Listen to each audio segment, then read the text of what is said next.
কৌশলে কিশোরী প্রেমিকাকে হোটেলে নিয়ে আসে মমিনুল। পরে কিশোরীকে রাতভর ধর্ষণ করে সে। এ সময় মেয়েটির অস্বাভাবিক রক্তক্ষরণ হলে আতঙ্কিত হয়ে পড়ে যুবক। এরপর সাহায্যের জন্য আতিকুর নামের এক ব্যক্তিকে ডেকে আনে মমিনুল। প্রথমে মেয়েটিকে একটি ওষুধের দোকানে নিয়ে যায় তারা। সেখান থেকে নেওয়া হয় হাসপাতালে। অবস্থা আশঙ্কাজনক হওয়ায় রেফার করে পাঠানো হয় ঢাকা মেডিকেল কলেজ হাসপাতালে।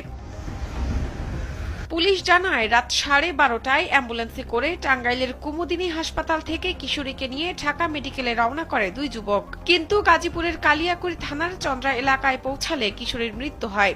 অ্যাম্বুলেন্স চালক বিষয়টি বুঝতে পেরে কৌশলে গাড়ি ঘুরিয়ে টাঙ্গাইলের মির্জাপুর থানায় চলে যান। সেখানে দুই যুবককে আটক করে পুলিশ। আটক দুই যুবক হলেন 22 বছর বয়সী মমিনুল ইসলাম ও 23 বছর বয়সী আতিকুর রহমান। মমিনুলের বাড়ি রাজশাহীর বাগমারায় ও আতিকুর পাবনার চাটমোহরের বাসিন্দা। পুলিশ ও মৃত কিশোরীর পরিবার জানায়, মমিনুলের সাথে গাইবান্ধার গোবিন্দগঞ্জ উপজেলার ওই কিশোরীর প্রেমের সম্পর্ক ছিল। গত বৃহস্পতিবার রাত 8টার দিকে মমিনুল কৌশলে কিশোরীকে গাজীপুরের কালিয়াকুড়ি উপজেলার চান্দোরা এলাকার আব্দুল মান্নান প্লাজা নামের একটি হোটেলে নিয়ে যায়।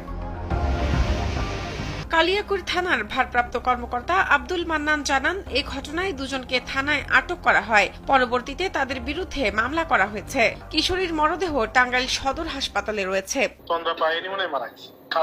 রাতে আমরা 3টার দিকে মেসেজ পাইছিলাম, পরে ওখানকার এক ইন্সপেক্টর ইনভেস্ট করছিল। পরে আমরা সকালে বার্তা পেয়ে আসামি নিয়ে এসে মামলা করেছি। 164 আছে।